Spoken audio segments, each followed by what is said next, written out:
You ever think you've finally made it, finally carved out a little patch of freedom just for yourself, and then, out of nowhere, somebody tries to take it away?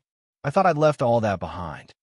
Truth is, when I packed up and moved out here, way out past the last gas station, past the reach of any HOA and their army of clipboard commandos, I figured I'd found peace. Turns out, the real trouble doesn't need a welcome sign. Sometimes it just shows up, smiling, wearing a suit, holding a fake badge, and calling itself the law. Let me back up. The only thing I ever really wanted was quiet. After my marriage went up in smoke, I wanted land, just a couple of acres, some trees, sky that never ended. So I worked extra shifts, saved up every dime, and bought a plot outside city limits, up in the foothills. County records showed it was unincorporated, no HOAs, just me and the pine trees and a gravel road. So rough my friends joked I'd need a tank to get up it. I built everything myself, solar panels, pump, even a little porch where I'd sit every evening and listen to nothing at all. And then, 10 days after I moved in, I get back from town with a load of supplies. And there it is, a sheet of paper flapping on my front door, taped down good. It's got some HOA logo printed up top. Pine Hollow Ranches Homeowners Association, like something official. Cease occupation immediately. Unauthorized residency. It's got a name at the bottom, signed in the kind of looping cursive you only see on wedding invitations. Karen Spicer, HOA president. I read that letter 3 times, trying to make it make sense. Unauthorized residency? I built this place. I own this dirt. I paid the county for every damn permit. I figured, maybe it's a prank, maybe some neighbors got too much time on their hands. But still, just to be sure, I checked the county's GIS map, overlays and all. My parcel wasn't even touching their so-called development. There were rows of beige houses, neat lawns, and way off to the side me. Unincorporated. Private. The next morning, I called the number on the letter. This woman answers, all clipped and rehearsed, like she's taking lunch orders. Pine Hollow Ranch's HOA office. This is Karen. I told her who I was, told her my land wasn't in the HOA, and she cut me off, patronizing like I was a kid who'd wandered onto the wrong playground. Sir, all residents within Pine Hollow Ranch's boundaries are subject to HOA oversight. No exceptions. I kept my cool. Ma'am, my property isn't inside your boundaries. The county records say so. She laughed a little too long. Sir, your parcel is clearly within our jurisdiction. You'll need to stop all unapproved work immediately. And just like that, she hung up. That's when the game really started. The very next day, a guy in khakis and sunglasses rolls up in a silver SUV, hops out, flashes a plastic badge, HOA compliance officer. He hands me a manila envelope, says I have 48 hours to cease all construction, remove my shed, and vacate the premises. Inside the envelope are photos of my house, taken from the road, and a printed violation report. All I could think was, am I on some kind of hidden camera show? But the joke got old fast. That night, I sent a certified letter back, stating for the record my property wasn't under their jurisdiction, that further contact would be trespassing. You'd think that would scare most folks off. Not Karen. A couple mornings later, right as the fog started burning off, I saw them. Karen herself, in a power blazer and sunglasses, 2 guys behind her looking like failed golf pros. She had a folder tucked under her arm, like it was the Constitution. Mr. Larson, you are unlawfully occupying property under Pine Hollow Ranch's HOA governance. You need to vacate immediately, or we will escalate. I stood there, looking her in the eye, told her, Karen, you're trespassing on my property. This is an HOA land. She waved her hand, dismissive. That's not for you to decide. Our board voted to extend our jurisdiction. You're in violation. That's not how property law works, I said, maybe a little sharper than I should have. She started dialing the sheriff right in front of me. I'll let the law explain it to you, she said, like she was swatting a fly. 20 minutes later, a sheriff's cruiser rolls up. Deputy Myers gets out, Older guy looks like he's seen it all. Karen jumps right in, points at me, delivers her speech about bylaws and expansion resolutions. The deputy just looks at me, asks for my ID, any paperwork. I hand him my deed, county map, letter from the zoning office. Hell, I gave him the whole file. He takes his time. Karen's tapping her foot, glaring daggers.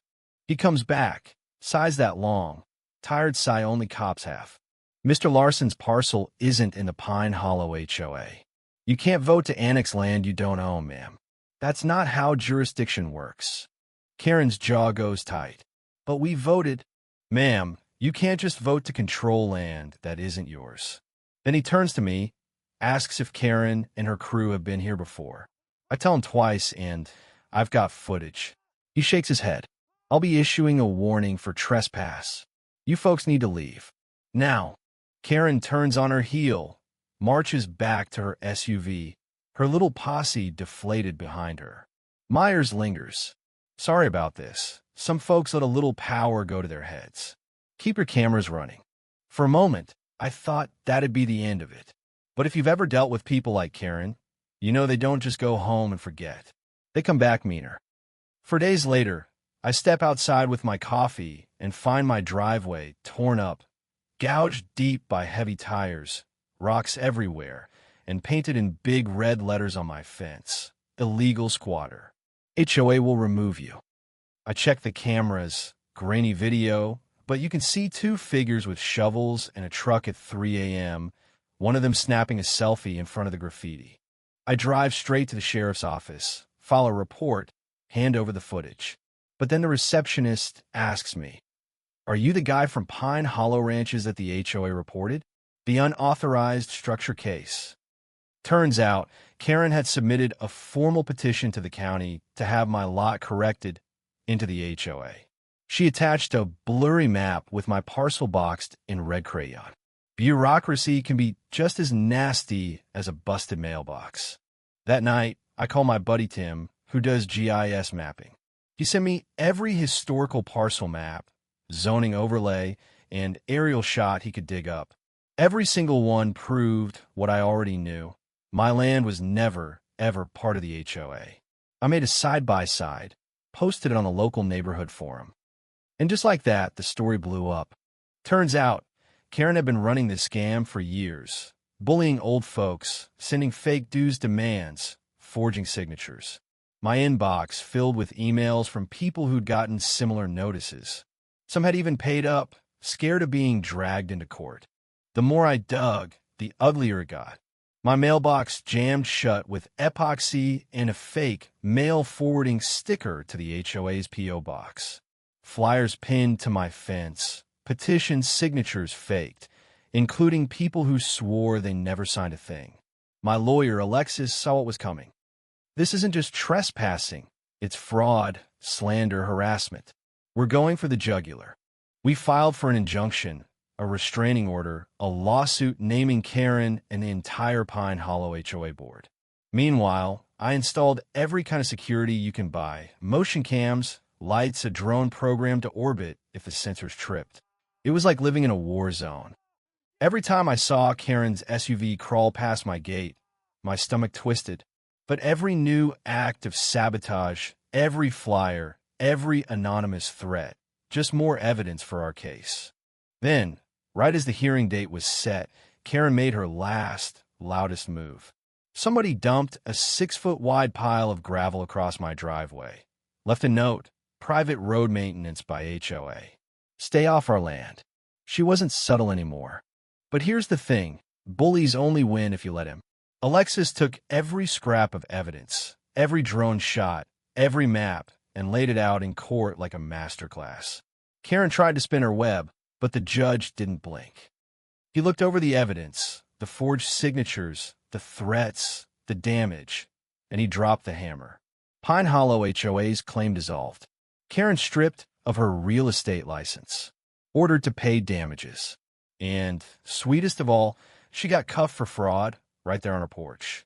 I rebuilt my driveway, put up a new sign, private property, not under HOA control.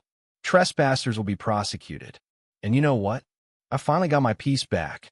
Funny thing is, after all that, I realized the real lesson wasn't just about land or deeds or who draws the lines.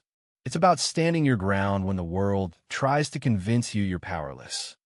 About not giving in when the system stacks up against you, or when the bullies show up in blazers and call themselves president. In the end, justice only works when someone's stubborn enough to demand it. So, let me ask you, where do you draw the line? When is standing up for what's yours worth the fight? And when is it just easier to walk away? Ever had someone try to steamroll your rights and call it community? Drop your story below. Tell me what you do. Let's hear your take on justice, power, and the fine art of not backing down.